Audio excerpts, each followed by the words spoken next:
Kita telah sampai pada rukun yang pertama, yaitu niat. Puasa niat itu tempatnya adalah di dalam hati. Adapun melafazkannya, mengucapkannya di lidah, itu hukumnya sunnah. Seperti kita mengucapkan usolli fardhal maghribi thalatha raka'atin adaan lillahi ta'ala. Jadi lafaz tersebut hukumnya sunnah. Begitu pula ketika bulan Ramadan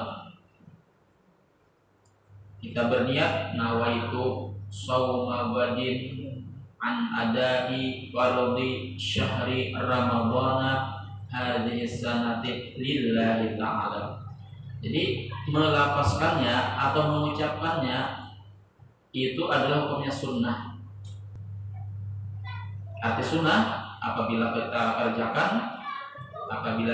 kerjakan maka mendapatkan pahala. Apabila kita tinggalkan maka kita tidak mendapatkan dosa. Ini ulama berbeda pendapat. Pelafasan atau mengucapkan niat at-talaffudzu bin niyati. Ulama Hanafiyah, ulama Syafi'iyah dan Hanabilah mereka berpendapat bahwasanya at-talaffudzu bin niyati di semua ibadah, salat, haji, zakat, puasa adalah hukumnya sunnah. Alasannya kenapa mereka mengatakan sunnah adalah agar lidah sesuai dengan hati. Apa yang kita ucapkan sesuai dengan hati kita. Bahkan itu menolong kita persiapan sebelum menghadirkan niat di dalam hati. Terkadang ulun sendiri biasa ada pakai lafaz, terkadang melafazkan niat yang usolli itu langsung aja Allahu Akbar. Terkadang sholat asar ucapkan di dalam hati itu sholat maghrib. Nah, jadi ketika kita melafazkan itu membantu kita ketika menghadirkan niat di dalam hati. Persiapan, fokus dulu. Sholat apa aku ini? Kan jadi terfokuskan niat kita membantu ketika menghadirkan niat di dalam hati. Persiapan dengan sholat apa aku ini? Oh, sholat maghrib. Jadi misalnya usolli fardhal maghribi tsalatsa raka'atin adaan, kalau yang makmuman lillahi ta'ala. Jadi itu tiga ulama mazhab serta pengikutnya mengatakan sunnah hukumnya.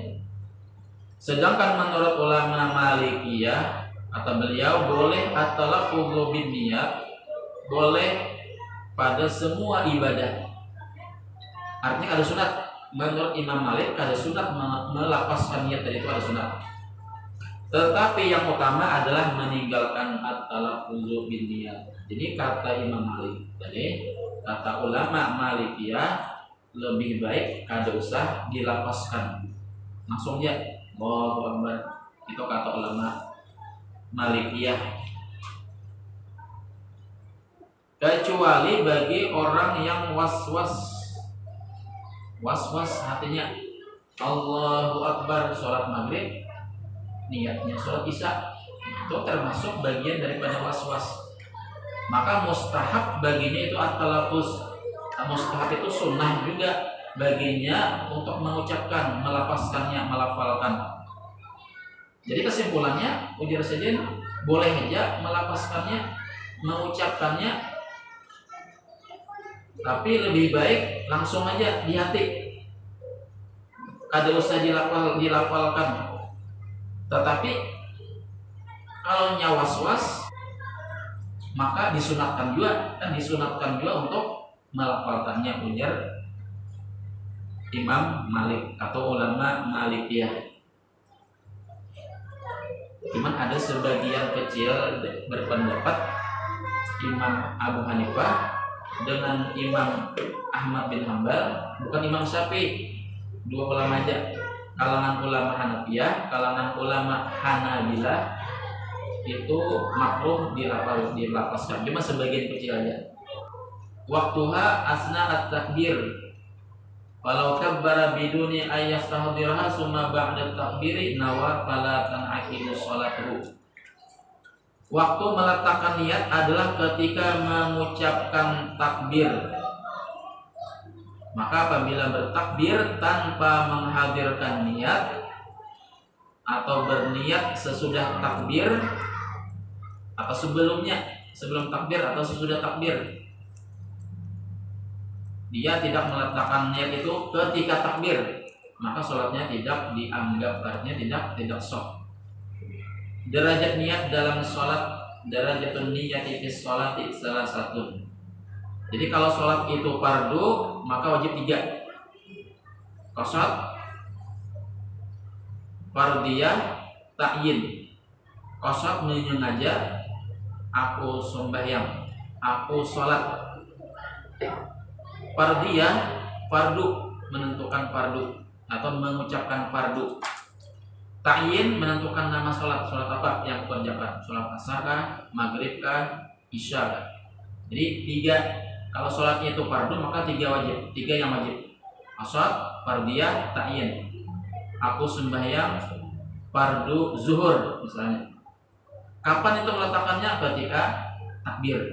Allahu Akbar. Sembahyang fardu zuhur, sembahyang fardu maghrib. Nah itu wajib hukumnya menurut Imam Syafi'i. Apabila sholat sunnah yang wajib 2 aja. Yang pertama qasad, yang kedua ta'yin. Aku sembahyang, qasad itu, ta'yin menentukan sholatnya apa. Aku sembahyang duha, aku sembahyang isyraq, aku sembahyang tahajud. Nah itu cukup 2 itu aja, menghadirkan ketika takbiratul ihram. Allahu Akbar, aku sembahyang duha. Itu ketika di dalam hati. Aku sembahyang tahajud, aku sembahyang Idul Adha, aku sembahyang Idul Fitri. Itu aja yang wajibnya. Kemudian apabila sholat sunnah mutlak, apa itu sholat sunnah mutlak? Sholat yang tidak mempunyai waktu dan tidak mempunyai sebab. Selain sholat yang tidak mempunyai waktu dan sholat yang tidak mempunyai sebab, sholat yang mempunyai waktu tadi sholat tahajud, sholat duha. Kada boleh sholat duha waktu malam, kada boleh, karena itu berwaktu. Itulah sholat yang mempunyai waktu. Sholat yang mempunyai sebab apa? Sebab masuk masjid, makanya sunnah mengerjakan sholat tahiyatul masjid. Nah, kan sholat tahiyatul masjid itu sholat yang mempunyai sebab, sebabnya masuk masjid. Nah jadi kalau sholatnya itu tidak mempunyai waktu dan bukan karena sebab, itu namanya sholat sunat mutlak. Cuman kalau sholat sunat mutlak, sholat sunnah mutlak itu tidak boleh dikerjakan, bahkan haram mengerjakan setelah asar. Sholat sunat mutlak haram mengerjakannya setelah asar. Kalau sholat yang mempunyai sebab, habis wudhu, sholat sunnah wudhu boleh, setelah asar boleh. Nah, kan ada waktu-waktu yang haram mengerjakan sholat, tapi sholat sunnah mutlak. Kalau masuk masjid habis asar bolehnya mengerjakan, karena itu sebab, ada sebabnya. Kapan lagi yang haram mengerjakan ba'da zawal? Ba'da zawal itu setelah gelincir matahari. Setelah gelincir matahari menunggu sholat zuhur. Nah itu haram juga. Haram, waktu yang haram apabila mengerjakan sholat sunat mutlak. Kalau sholat tahiyatul masjid ya ada apa? Karena ada sebabnya. Apalagi kapan lagi? Habis sholat subuh habis salat subuh sampai terbit matahari, sampai isyraq. Itu adalah waktu yang haram sholat mutlak. Nah, kalau sholat sunnah mutlak itu satu aja, aku sembahyang, sudah jadi sudah. Allahu Akbar, aku sembahyang, langsung itu Allahu Akbar, jadi sudah. Kalau yang fardu 3 dengan kalau yang sunnah yang mempunyai sebab dan waktu 2. Kalau yang sunnah mutlak aja itu satu aja. Yang wajib dibuat niatnya itu ketika takbiratul ihram. Tidak wajib niat menyebutkan bilangan rakaat, 4 rakaat, 3 rakaat, itu kada wajib. Menghadap kiblat, mustaqbilal kiblati, adaan itu kada wajib hukumnya, tetapi adalah sunnah saja.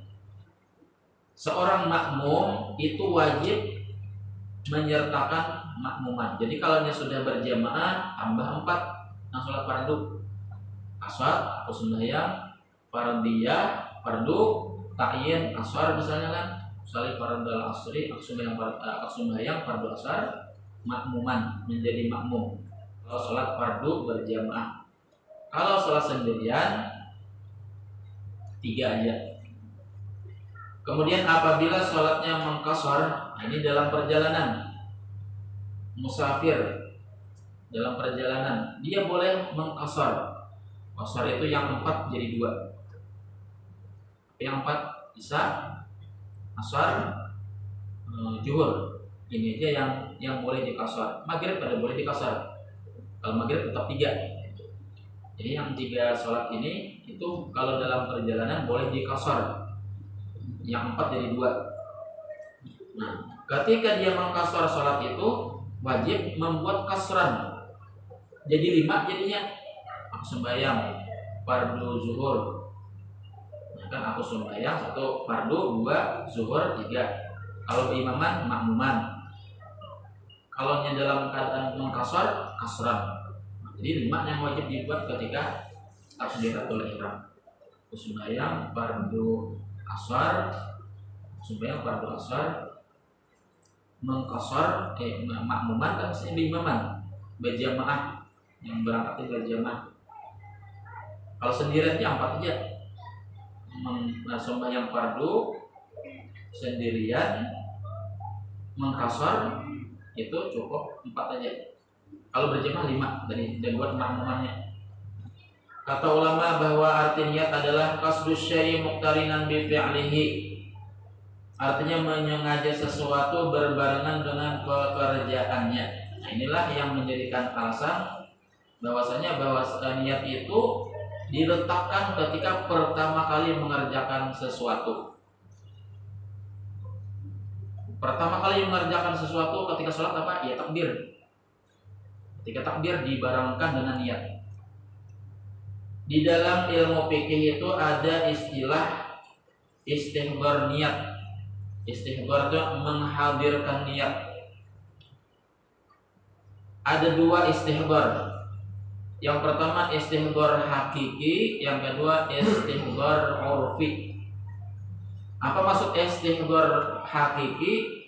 Artinya adalah menghadirkan niat sholat secara terperinci ketika takbir tadi.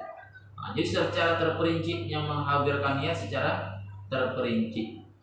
Sembahyang fardu zuhur 4 rakaat menghadap kiblat.